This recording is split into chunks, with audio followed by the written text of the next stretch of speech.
It's kind of like your little internal voice that kind of directs you through life and helps you make decisions and helps you decide, what kind of person you want to be and what you think is right and what you think is wrong. And Morals is just like kind of like the rules that you live by. Like you just decide right or wrong, like what you think is right or wrong. I think morals are kind of what you believe in, and they factor into your decision making and how you choose to do what you want to do and why you want to do it. Morals. Um, Morals are like your own set of beliefs, like your standards, what you go by, I guess. the kind of impact that you want to make in your life and the way that just kind of the way that your mind works and when you wake up in the morning, how you want to live your life. The one that I've always believed in is that it's the things that are right or wrong.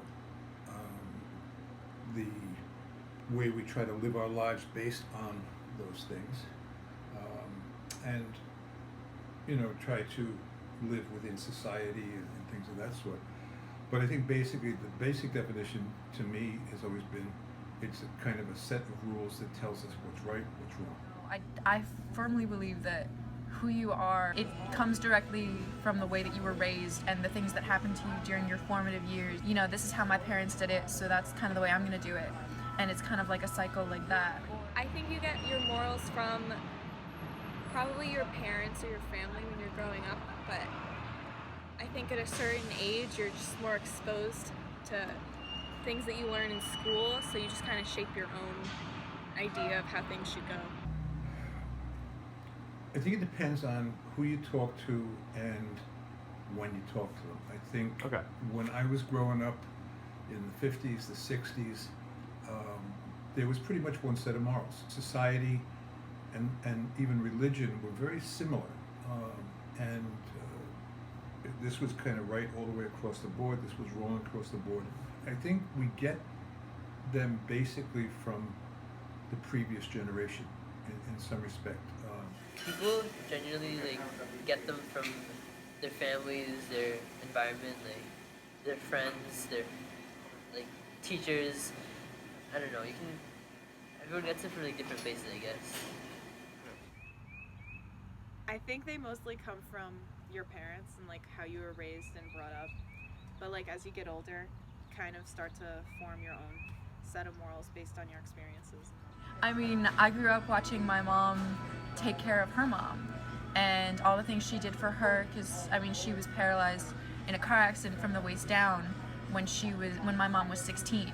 So my mom grew up taking care of her and, that other people come first. You worry about yourself second and you take care of others first. And that family is really, really important. So then now that I'm an adult, I guess, those are the things that really stuck with me. I just kind of learned by watching them. And when I was a kid, my parents really emphasized the idea that, nature was something that was really, really important and something that we definitely need to protect. And every summer we would go to a different national park or a couple national parks. And so from a really young age, that was something that was just really important to me. And I remember being in elementary school and not really understanding why other people didn't have such a deep connection to these things.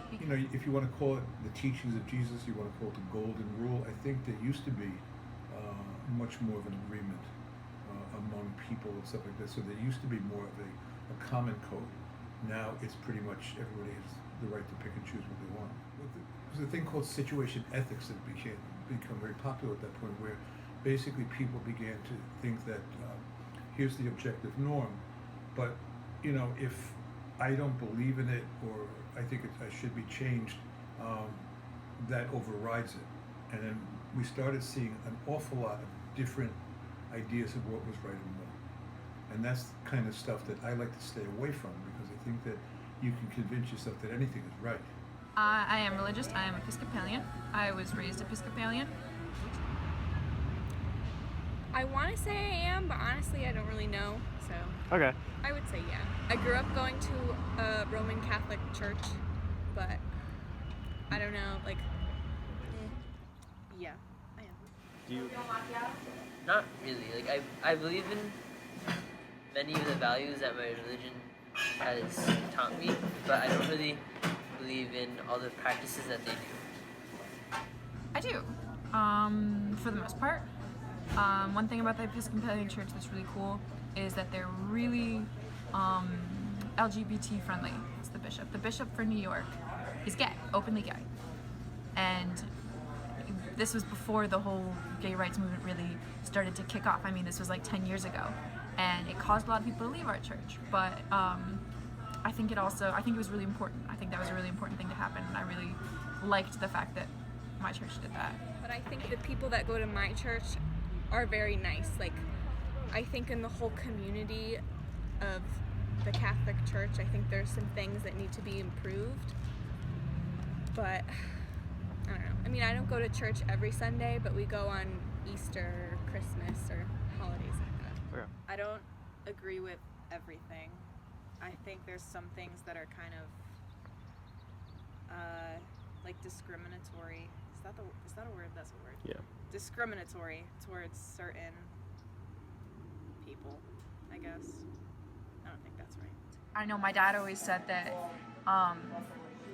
like, he would rather spend his Sundays on a mountain than in church because that's where he like felt his deepest connection to God, you know, in the place that God had created. And so that was again something that, you know, really honed in deep like into the person that I've become.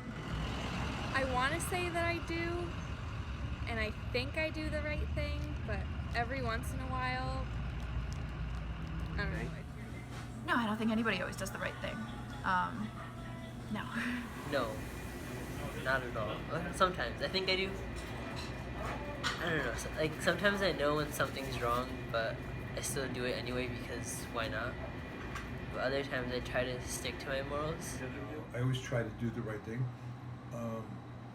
We don't always do the right thing. That's why we have, you know, sin and confession. Mm-hmm.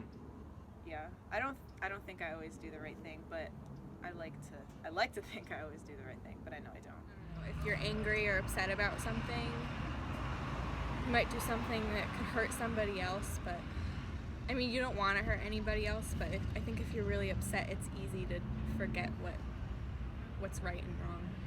Laziness and selfishness definitely impact the decisions that you make, regardless of what your morals are. You know, I'd like to think that there's nothing that would make me go against the moral code, but at least I've never been in that situation yet. You know, I'd like to think that if somebody stuck a gun in my head and said, do this, and I knew it was wrong, I'd like to think I wouldn't do it. But you never know what's going to happen in a case like that. So I think that, you know, some people make wrong choices because of fear. I guess like a lot of times I think I'm doing the right thing, and then afterwards I'm like, damn, that was wrong. I guess it depends on how impulsive I am. Like sometimes if I really want something or if I want something to get done in a certain way, it depends. If I'm not patient enough, then I'll just go for it, and then sometimes it'll compromise my morals. Many times. Okay.